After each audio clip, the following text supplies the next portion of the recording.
Hey everyone, welcome to my PS Vita 2025 guide. Today I'm going to show you how to upgrade your Vita with the latest custom firmware to unlock its full potential. Think emulators, game ports, third-party apps, and even backing up your Vita games straight to an SD card. Before we dive in, a quick heads up, jailbreaking is awesome, but comes with a small risk. Messing with your system could brick it, rare but possible, so follow every step carefully to keep things smooth. Big thanks to the legends at vita.hacks.guide for their killer written guide. I'll be walking you through it in this video. Shout out to them. Check out their Patreon if you want to throw some support their way. Now this jailbreak will work with all three PS Vitas, PS Vita 1000 which is the OLED, the PS Vita 2000 which is a slim model, and the PS TV which I'll be using as an example in this video. And here is what you'll need: a fully charged Vita, a micro SD card for storage, and I recommend 512 gigabytes. And finally, you'll need an SD2VITA adapter, which enables the micro SD card to be read through the game slot on the Vita. It's a sweet spot for lag-free gaming and tons of space. I've got affiliate links for great deals on eBay and Amazon in the bio, so check them out. And before you start using your 512 gigabyte card, make sure that you format it to 64 kilobyte cluster size. Again, those links will all be in the description down below, so you can go check those out. Now in this video, I'll cover the full jailbreak process and install a few must-have apps to get you started. And if you want more, make sure to hit the subscription button. And I'm always dropping new Vita tips, guides, top game picks, accessory reviews, and more. Plus, I stream weekly to answer your questions live, to help with troubleshooting, or if you have a question about a certain application.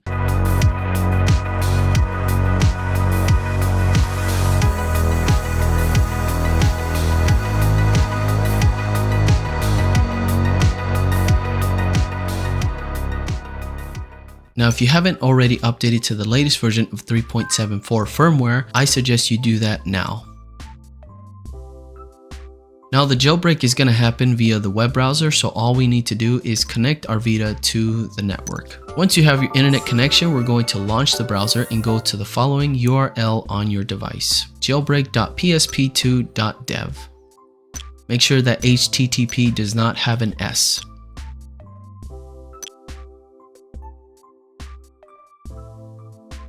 On the Hello page, press Unlock My Vita and press Unlock.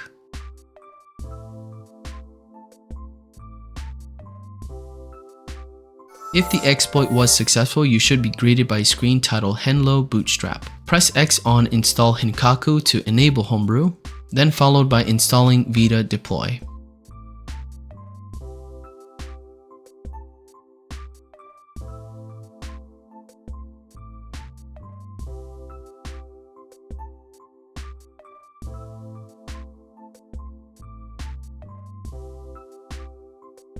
Press X on Exit.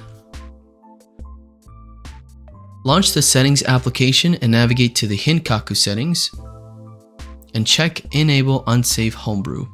Now we're going to be moving on to installing Enzo, which allows us to have permanent custom firmware on our device. Not only that, it's going to downgrade it to 3.65 so we can use most of the Homebrew applications. Close out the Settings application. Open the new Vita Deploy application and go to install a different OS. Select Quick 3.65 Install. Wait for the components to download and press X to confirm. Read the notice given on the screen and wait 20 seconds. Press X again to confirm. Your device will then install firmware version 3.65 alongside with Hinkaku Enzo, and once finished, it will reboot into custom firmware mode permanently. Once you're booted in, go to your settings to ensure that your custom firmware is installed.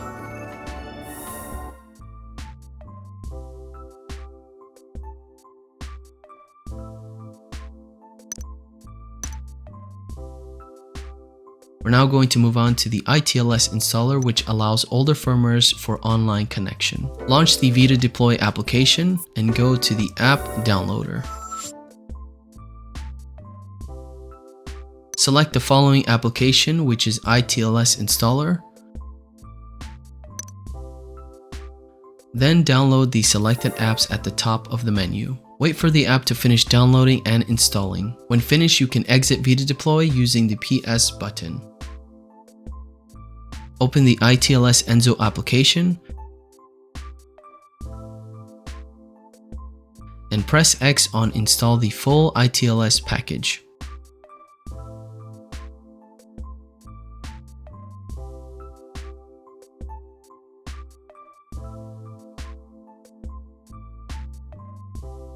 Once that's finished, wait for your device to reboot. We will now move on to blocking updates and having the PSN access. So launch the Settings application,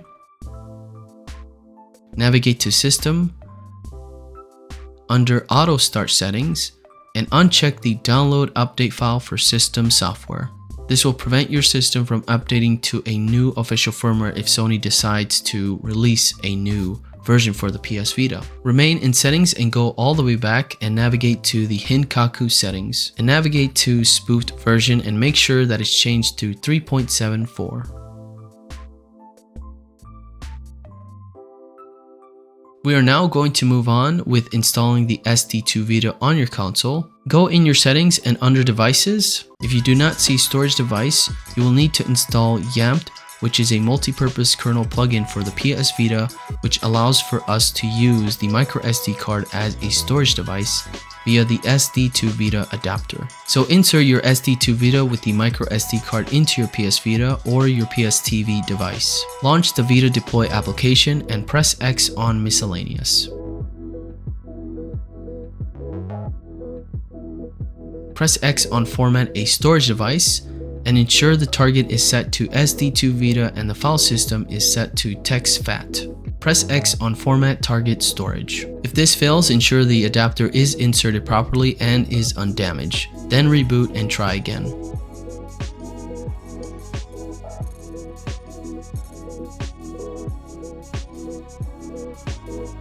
Go back to the app downloader and select the YAMPed installer.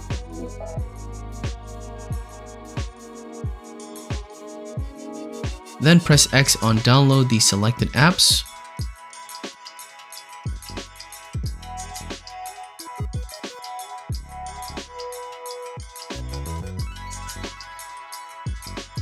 Once done, close out a Vita Deploy application and launch the newly installed YAMPed installer application.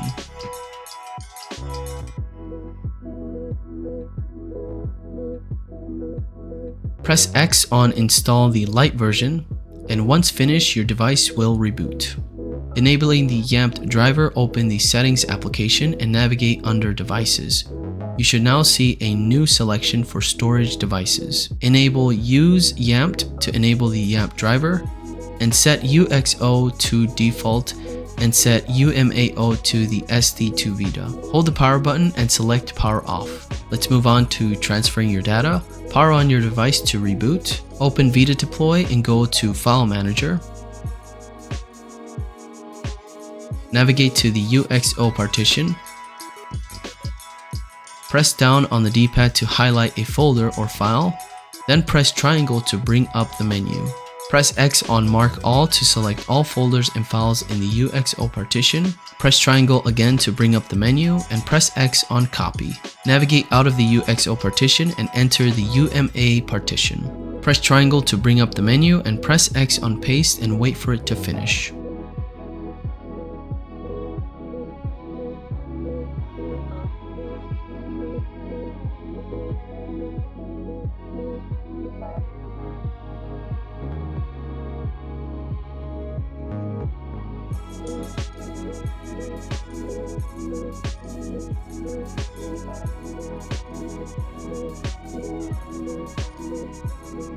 Once done, exit Vita Shell and open the Settings application.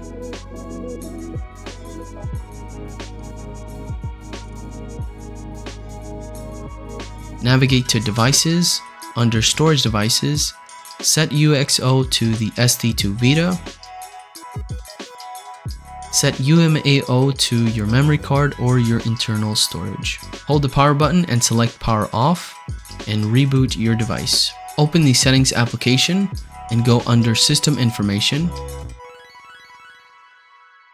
and you should now see your new storage upgrade. and you now have a fully jailbroken PS Vita with fully upgraded storage. Let's go back to the Vita deploy, and under app downloader, make sure you download the Vita shell, which is a powerful file manager. You can also select Adrenaline, which is a full PSP emulator that runs on your PS Vita, PKGJ that downloads and unpacks PKG files directly on your Vita, Custom Themes Manager, which allows you to customize your themes here on the PS Vita, and VitaDB, which has all of the latest homebrew releases available to download and install them directly on your Vita. Now, some of these applications will need some extra steps for you to properly install them, and I will not be covering that in this video because it's going to be too long. Now that your Vita is fully set up, I recommend you check out my description and my comment section for a full list of videos that I have that I recommend you to watch, and these are going to be different applications that you should install so you can get the full potential out of your console. And that is it for this one, guys. Thank you all so much for watching, and if you're new, please subscribe and hit that notification bell so you don't miss any new videos here on the channel. And if you enjoyed it, please smash the like button, and if you have any questions, please comment down below. Thanks again, take care, and I'll catch you guys on the next one. Happy gaming.